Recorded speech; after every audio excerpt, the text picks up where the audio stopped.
أعوذ بالله من الشيطان الرجيم بسم الله الرحمن الرحيم اللهم صل على محمد وآل محمد وسلم. السلام عليكم يا جماعة المسلمين والمسلمات. يا نامي دكتور فكنا بعد من ندل مسطوي مسامبي ندن دي على وكفي أمبو مسبين دي لهنا لكشي أقول جايان كنت بكني محمد رسول الله صلى الله عليه وسلم. أنا كسد مسنو أنا ما صنعتو على كربنا فندق ذاتي على كهنا بلا على كيا فابما إن شاء الله لسه أنا كلندي من كدون دمانشا ما يفتيني من سرو أكنو أنا مغوكا جالا كنا فكه أو ني أمبا فجر دمكو جالا ني جالا فردي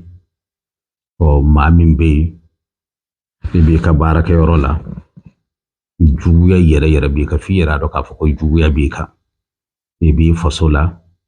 bi skiro le bitama yorola ikra nya baro bara kebayi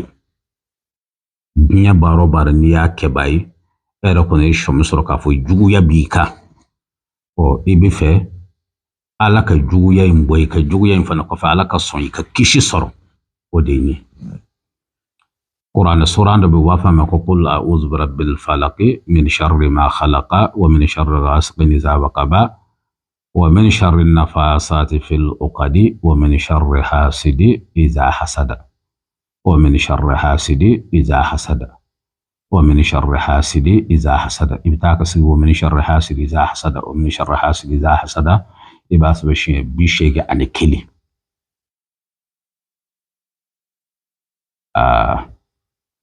angara mo beni jala faray nyugo na nyini a jashile e kasakan morson haka soro fudden konondo walma din tan kili kera che kera musuy nay jaka mugo bo ka don ken nashila men yasro ni miye ka jala faray nyada tiga dron kabla ni nashina otma shoshi dawati ni yorodo ki bisaka ku ibiko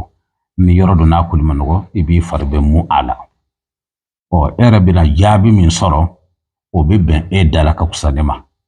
وديني أما أن على فعلك كنا فنبركي على كجنيا واتي دو جرانا. السلام عليكم ورحمة الله وبركاته.